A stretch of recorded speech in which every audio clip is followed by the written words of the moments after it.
Vladimir Poutine a littéralement mis un terme à tout ce drame autour du plan de paix dirigé par les États-Unis. Il y a eu de nombreuses versions de ce plan de paix. Des fuites provenant de l'administration Trump à propos du document lui-même. Zelensky en Ukraine déclarant « Oh, nous en avons retiré certaines parties ». Trump répondant « Non, nous n'allons même pas rencontrer l'Ukraine pour le moment. Nous allons envoyer Wykov en Russie. » Puis il y a eu des fuites concernant un appel téléphonique entre Wykov et son homologue russe, Yuri Ushakov, censé discréditer l'administration Trump en la présentant comme agent de la Russie et travaillant pour elle. Eh bien, Vladimir Poutine est intervenu pour clarifier les choses pour ceux dans l'Occident collectif et aux États-Unis qui pourraient être confus quant à la position exacte de ce plan de paix du point de vue russe.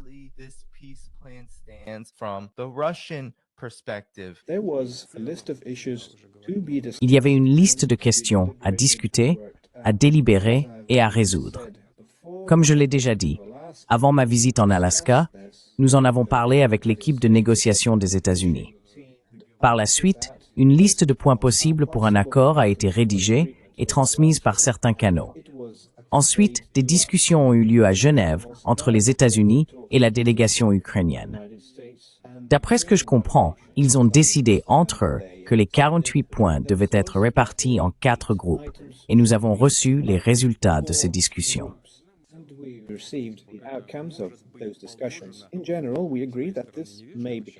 En général, nous convenons que cela pourrait devenir la base d'un futur accord.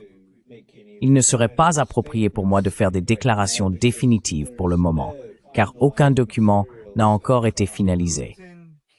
Poutine a continuellement torpillé ce plan de paix et a expliqué exactement comment le conflit en Ukraine allait se terminer. À quoi ressemblerait la paix?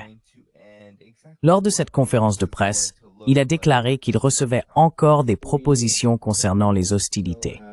Lorsque les troupes ukrainiennes quitteront les zones qu'elles occupent actuellement, alors les hostilités cesseront. Et si elles ne le font pas, a-t-il ajouté, nous les y contraindrons.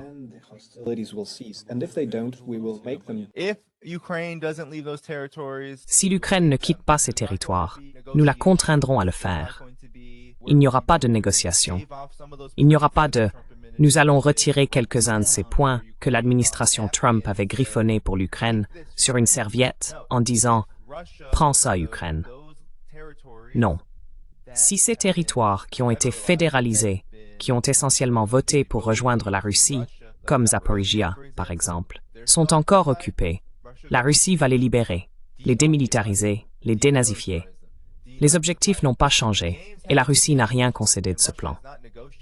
Vladimir Poutine a donc essentiellement déclaré qu'il ne s'agissait même pas d'un plan de paix. Les États-Unis veulent venir en Russie, ce qu'ils feront, pour en discuter. Alors la Russie en discutera, et c'est tout.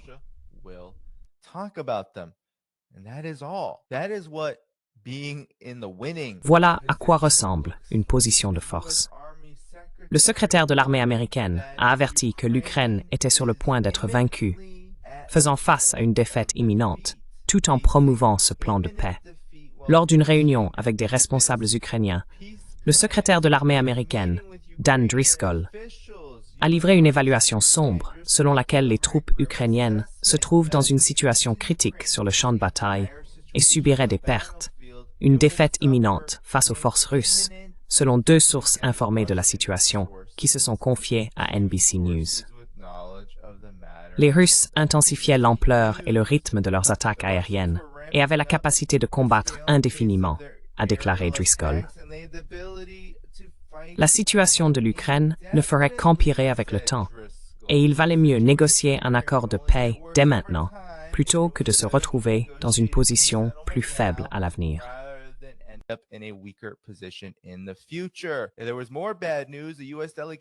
Il y avait d'autres mauvaises nouvelles. La délégation américaine a également déclaré que l'industrie de la défense des États-Unis ne pouvait plus continuer à fournir à l'Ukraine les armes et les systèmes de défense aérienne nécessaires pour protéger les infrastructures et la population du pays. Incroyable. Est-ce que cela vous semble familier à tous? Cela ressemble à ce dont nous parlons sur cette chaîne depuis plusieurs années. là où tout cela allait mener. Littéralement, le secrétaire de l'armée américaine consulte à propos de ce plan de paix parce qu'il dit que l'Ukraine ferait mieux d'abandonner maintenant. Et si elle n'abandonne pas maintenant, voici ce qui va se passer. Son armée sera détruite. Elle va perdre, et la situation ne fera qu'empirer sur tous les fronts.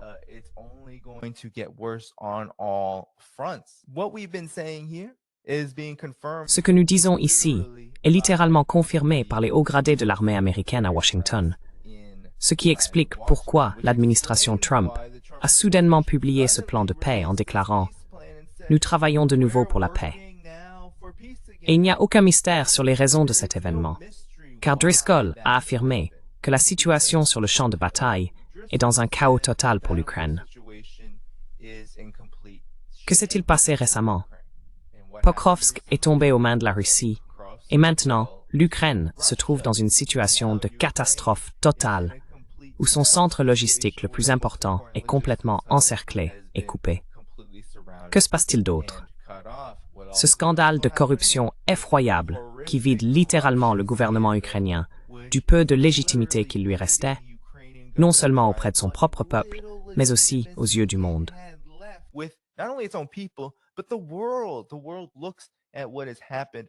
Le monde observe ce qui est arrivé au gouvernement ukrainien, et de plus en plus de gens en viennent à la conclusion qu'il ne s'agit que d'un instrument au service des pires manigances de la classe belliciste, qui ment et réside en Occident.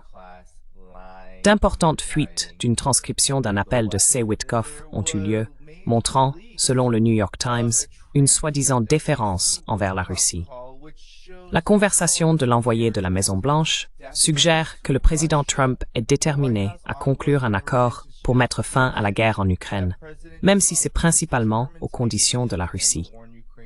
Désormais, les médias dominants occidentaux répètent cela encore et encore dans de nombreuses publications. Soyons honnêtes, cette guerre se terminera aux conditions de la Russie.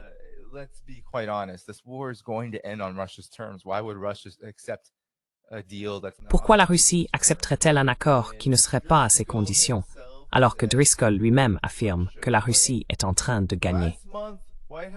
Le mois dernier, l'envoyé de la Maison-Blanche, Steve Witkoff, a tenu des propos encourageants à l'égard du principal conseiller de Vladimir Poutine. Dans un appel téléphonique ayant fuité, Witkoff a déclaré « Nous aurons beaucoup de marge de manœuvre et de discrétion pour conclure un accord ». La transcription publiée par Bloomberg a provoqué une tempête à Washington, car elle montrait Witkoff semblant conseiller le Kremlin sur la manière de négocier avec Trump et de saper la prochaine visite de Zelensky, le président ukrainien.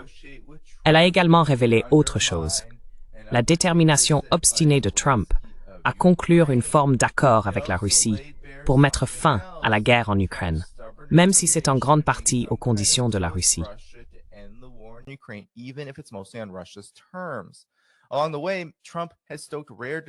En cours de route, Trump a suscité une rare dissidence au Congrès parmi les républicains, choqué les alliés européens et laissé de nombreux Ukrainiens se sentir abandonnés par les États-Unis.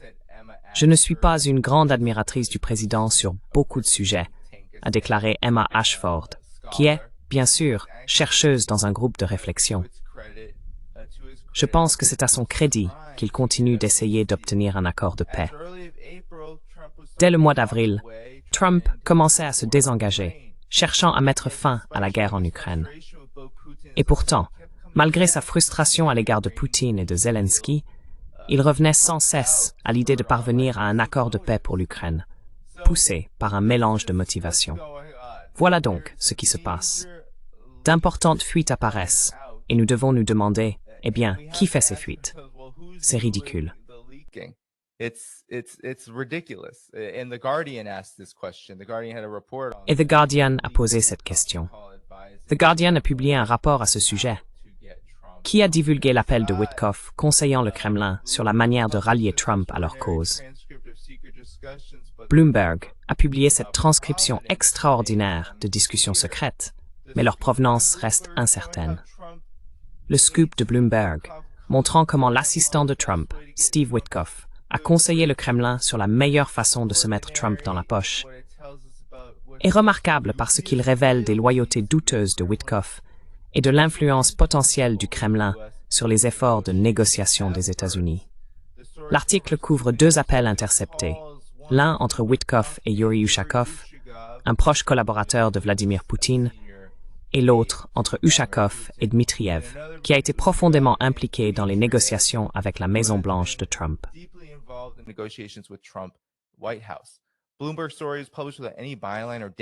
L'article de Bloomberg a été publié sans signature ni mention de lieu, vraisemblablement parce qu'indiquer où il a été rédigé ou par qui aurait pu donner des indices sur l'identité de la source.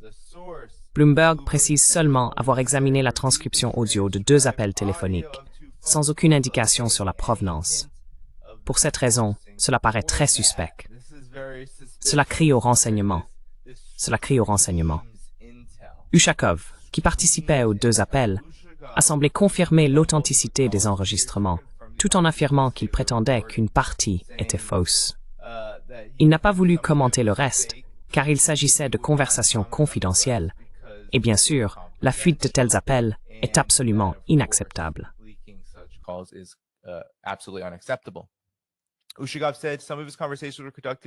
Ushakov a déclaré que certaines de ces conversations avaient eu lieu sur des canaux gouvernementaux chiffrés, mais il a suggéré que les appels avec Dmitri Ivankov avaient pu être passés via WhatsApp, ce qu'il a qualifié de grosse erreur. Il existe certaines conversations sur WhatsApp que, d'une manière générale, quelqu'un pourrait être en mesure d'écouter. Le contenu de ces appels constitue une preuve de ce que beaucoup soupçonnaient déjà quant à la proximité d'Ushakov avec la position russe. La question de savoir qui a pris la mesure tout à fait inhabituelle de divulguer un enregistrement audio aussi sensible à une agence de presse est plus complexe. C'est vraiment difficile à dire. Cela pourrait être 100 millions de choses différentes, y compris quelqu'un du côté russe cherchant à nuire à la réputation de Witkoff, a déclaré Daniel Hoffman, ancien chef de la CIA à Moscou.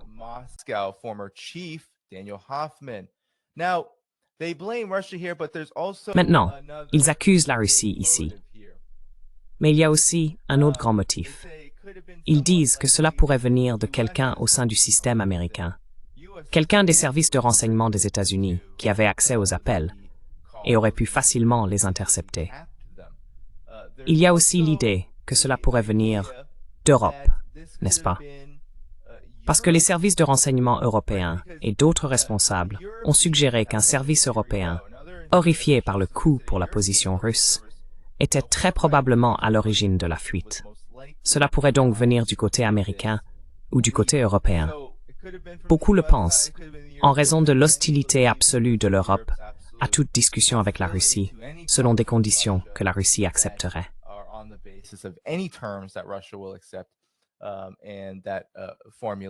Et tout alignement, quel qu'il soit, avec le camp russe, a provoqué cela. Voilà donc, potentiellement des renseignements américains, européens, ou peut-être une combinaison des deux, divulgués au public.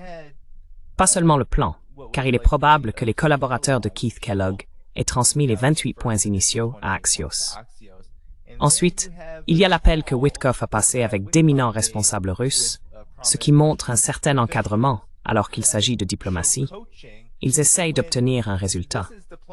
Tout cela, cependant, sans aucune vérification ni validation, pourrait très bien n'être qu'une ruse destinée à nous faire croire qu'il existe un conflit majeur, alors qu'en réalité, le sabotage a peut-être toujours été la manœuvre.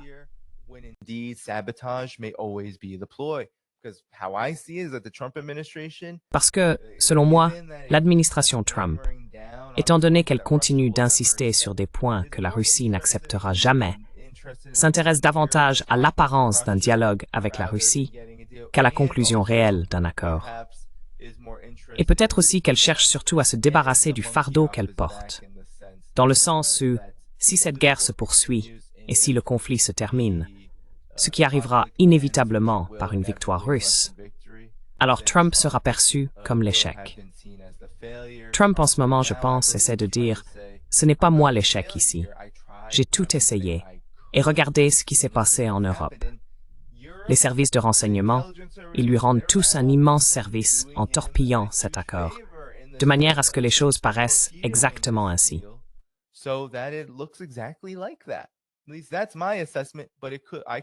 C'est du moins mon évaluation, mais je pourrais me tromper complètement. Bien sûr, il y a eu des moqueries à ce sujet. C'est absolument, vous savez, c'est absolument une blague. Regardez le Télégraphe. Les fuites de Witkoff jettent le doute sur l'ensemble des pourparlers de paix. L'envoyé spécial du président américain a démontré un manque d'expérience après qu'un appel divulgué par le Kremlin l'a révélé en train de coacher le principal conseiller de Poutine. C'est le genre de récit qui circule.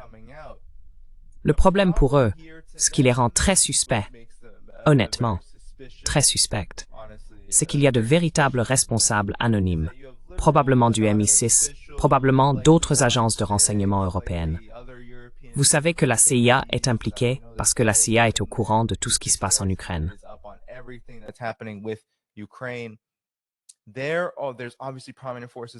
Il existe évidemment des forces puissantes au sein de toutes ces agences qui travaillent en étroite collaboration avec les médias, l'opération Mockingbird, tout le monde, collaborant avec les médias pour présenter cela comme Trump est pro-Russie et que ses collaborateurs sont tellement pro-Russie qu'ils conseillent Trump, voire même la Russie, sur la manière de se faire bien voir de Donald Trump afin que la Russie puisse le contrôler. C'est une affirmation totalement ridicule, étant donné que les États-Unis sont très attachés à certains principes, par exemple ceux concernant les avoirs russes, ou encore le refus d'accorder une pleine reconnaissance aux républiques et territoires constitutionnalisés et fédéralisés de Zaporijia, Kherson, et ainsi de suite, au profit de la Russie. Tous ces points restent des sujets de blocage. 600 000 soldats ukrainiens. Ce plan était une véritable plaisanterie.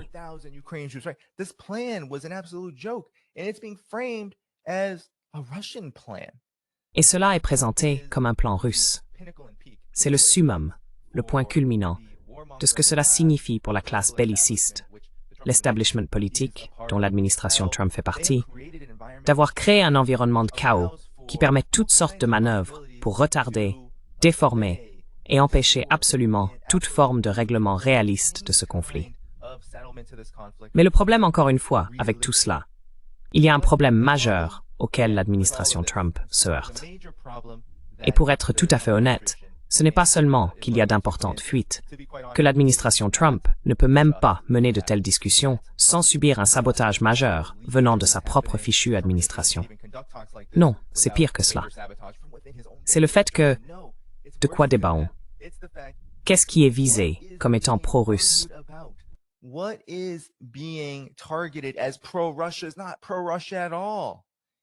Ce n'est pas du tout pro-russe.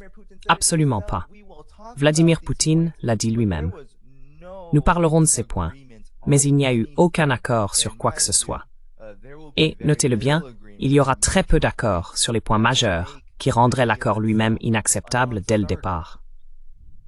Tout cela est donc très politiquement commode, bien sûr, car l'Ukraine est complètement et totalement en train de s'effondrer. Cette guerre est pratiquement terminée. En réalité, tout ce qui se passe, c'est que la carcasse de l'Ukraine est traînée et jetée contre la Russie encore et encore, tandis que la Russie mène cette guerre d'usure. Driscoll a également déclaré que les avancées militaires de la Russie, son complexe militaro-industriel, effraient et terrifient littéralement à la fois l'armée américaine et ses homologues européens en raison de ses progrès en matière de missiles.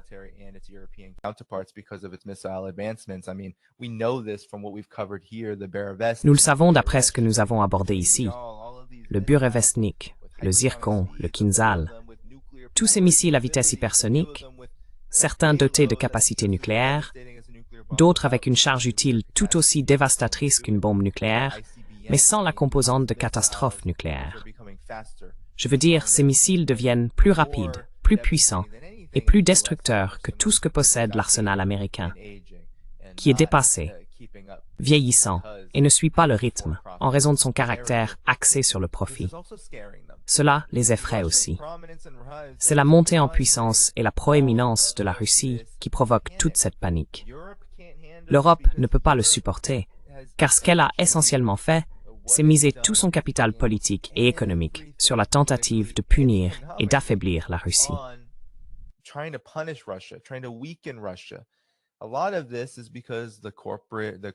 Une grande partie de cela s'explique par le fait que les entreprises, les monopoles qui contrôlent ces gouvernements, veulent voir un modèle à l'américaine appliqué en Europe. Ils veulent se débarrasser de tout ce dont les gens ont besoin, de tout ce que les gens possèdent, et tout vendre aux va-t-en-guerre et aux banques.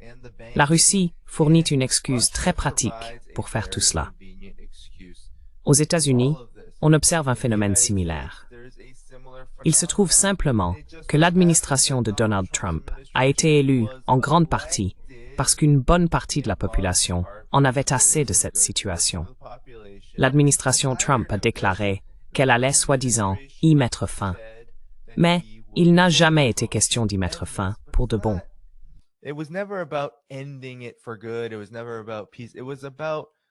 Il n'a jamais été question de paix.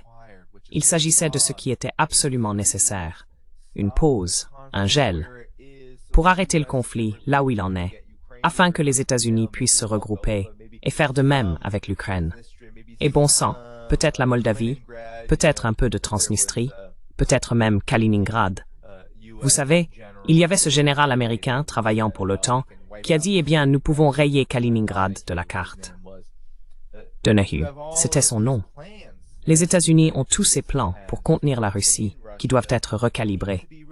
L'Ukraine devient un véritable bourbier, un qui risque d'engloutir l'Empire américain si cela continue.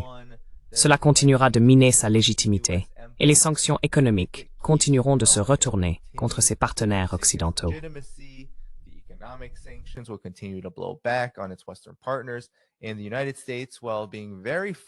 Et les États-Unis, bien que leur classe politique se satisfasse de l'état de l'Europe, ne se satisferont pas des conséquences totales. Ils ne sont pas à l'aise avec l'issue générale de ce conflit.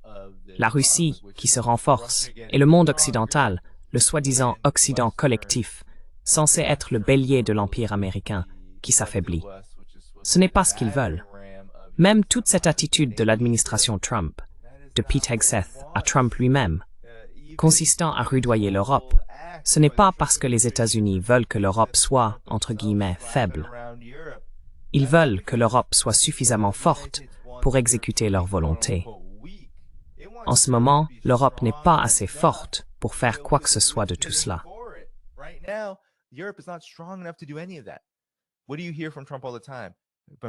Qu'entend-on tout le temps de la part de Trump? L'Europe ne paie pas assez. L'Europe n'impose pas assez de sanctions. La Russie ne fait pas assez, ceci ou cela. Eh bien, bon sang, l'Europe ne le peut pas. L'Europe n'a pas une armée comparable à celle des États-Unis. L'Europe n'a pas l'influence que les États-Unis possèdent. C'est un partenaire junior des États-Unis. C'est son chien, non? Et il faut dresser ce chien à attaquer. Il faut rendre ce chien plus fort pour obtenir ce que l'on veut. Mais les États-Unis ne peuvent pas le faire. Alors ils se contentent de punir l'Europe. Or, le conflit en Ukraine, la guerre en Ukraine, affaiblit les États-Unis. Cela les fait paraître plus faibles aux yeux du monde.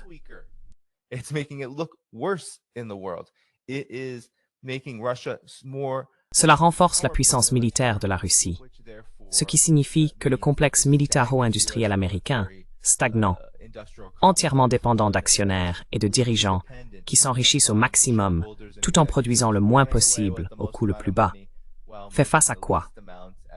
À un scénario de retour de bâton, où le conflit en Ukraine et la guerre contre la Russie deviennent d'énormes problèmes intérieurs, économiques et surtout politiques. Ainsi, l'administration Trump traverse un moment de désastre total. Ce n'est pas là où l'administration Trump veut se trouver. Elle veut paraître forte, mais il y a des fuites de partout.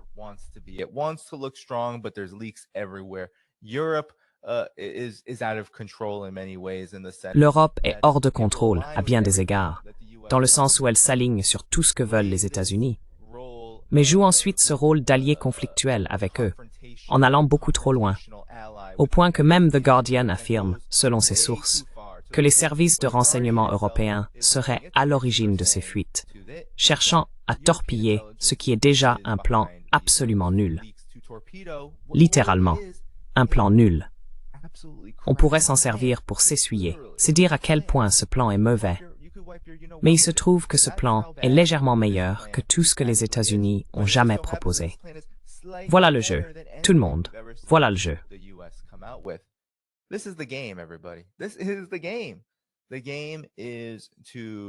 Le jeu consiste à créer cette illusion de conflit interne afin de rendre acceptable le résultat désastreux que l'on peut prévoir, la probabilité que la guerre se poursuive.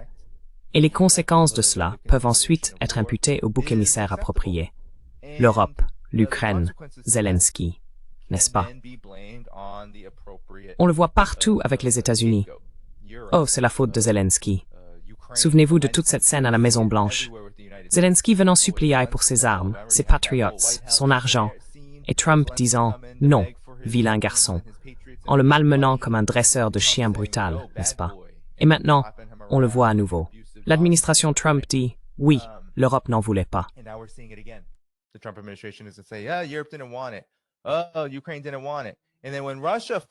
Oh, l'Ukraine n'en voulait pas.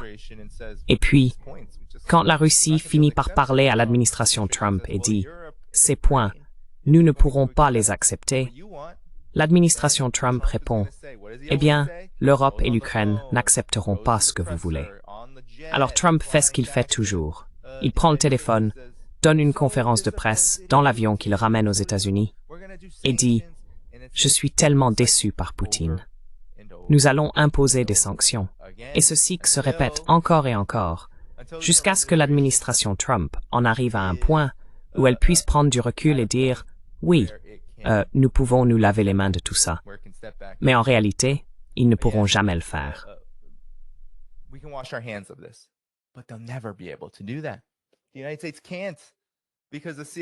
Les États-Unis ne le peuvent pas, parce que la CIA est profondément impliquée en Ukraine. Les États-Unis ne peuvent pas cesser de soutenir l'Ukraine sans que celle-ci ne s'effondre. Ils doivent donc revoir la manière de le faire. Fournir des armes à l'OTAN, qui est en grande partie les États-Unis eux-mêmes, puis l'OTAN les remet à l'Ukraine. Les États-Unis ne peuvent pas se retirer de cette situation à moins d'accepter les conditions de la Russie. Et si l'on veut vraiment savoir qui trouve ces conditions inacceptables, ce ne sont pas seulement les Européens.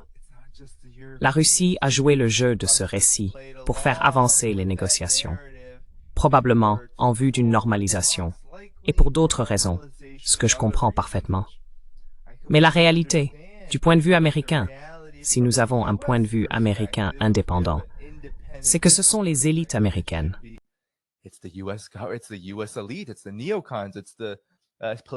Ce sont les néoconservateurs. C'est l'establishment politique. C'est le haut commandement militaire. Ce sont les agences de renseignement. Ce sont tous ces éléments de l'establishment qui ne peuvent absolument pas accepter les conditions de la Russie. Parce que les conditions de la Russie, c'est la victoire. Les conditions de la Russie, c'est que la Russie devienne plus forte, qu'elle empêche une véritable menace à sa frontière, qu'elle empêche l'expansion de l'OTAN, qu'elle empêche une guerre réellement dangereuse entre l'Europe et la Russie, une guerre que la Russie ne veut pas voir. Vladimir Poutine l'a dit lui-même, « Je suis prêt. Je suis prêt à mettre par écrit que la Russie n'attaquera jamais l'Europe. » Pourquoi? Parce que la Russie n'a jamais voulu attaquer l'Europe. Qu'est-ce que cela apporterait à la Russie?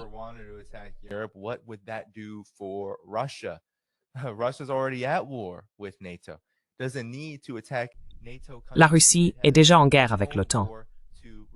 Elle n'a pas besoin d'attaquer les pays de l'OTAN. Elle a sa propre guerre à résoudre directement à sa frontière. Donc la Russie tient ici le volant. Lorsque ce conflit prendra enfin fin, avec, logiquement, une victoire russe, ce sera un tournant majeur, comme ce conflit l'a déjà été, dans le domaine du développement mondial, des relations internationales et de l'émergence d'un monde multipolaire. C'est déjà le cas, mais cela va être encore plus un choc pour l'Occident collectif de constater que son empire, l'empire dirigé par les États-Unis, n'est pas seulement sur la défensive, non seulement en déclin, mais qu'il fait réellement face à la phase finale. Il se heurte véritablement à la fin de partie. C'est-à-dire que les États-Unis vont... Chaque fois que je vais en Chine, c'est ce que disent toujours les personnes influentes dans le monde universitaire. Dans les groupes de réflexion, celles qui étudient, coopèrent et dialoguent avec les responsables chinois, que disent-elles toujours?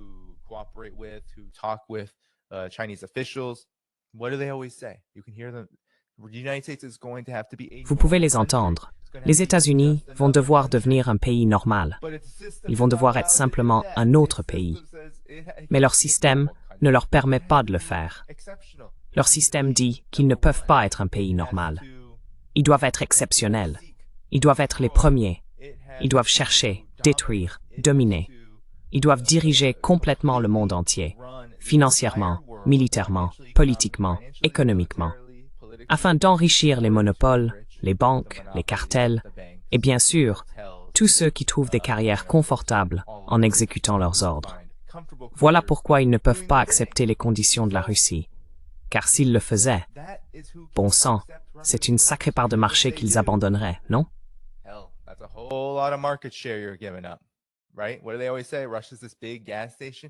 Que disent-ils toujours? La Russie est cette grande station-service. Ils ne disent pas cela seulement pour rabaisser la Russie. Ils le disent parce qu'ils savent que la Russie repose sur une immense richesse que beaucoup de pays convoitent. Et si le monde finit par commercer massivement avec la Russie, et que la Russie se dit « Oh, peut-être que nous pouvons devenir encore plus forts, peut-être que nous pouvons nous développer davantage », alors ça pose un grand problème pour les États-Unis. Les États-Unis ne peuvent plus dominer l'économie mondiale. Les États-Unis ne seront plus la force dominante de l'économie mondiale. Ils ont déjà vu les signes avant-coureurs sur le plan militaire. C'est la situation finale qu'ils ne peuvent pas accepter.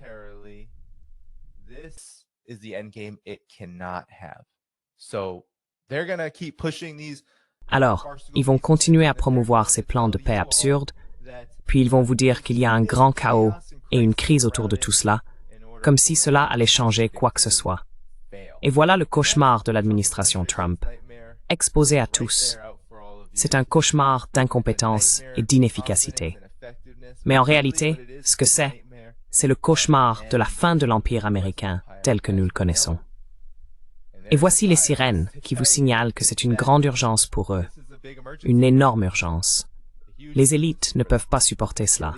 Elles vont continuer à chercher des moyens de manipuler et de détruire toute tentative de mener ce conflit là où il devait toujours aboutir, la victoire de la Russie. Bring this conflict to where it was always going to go, Russia's victory.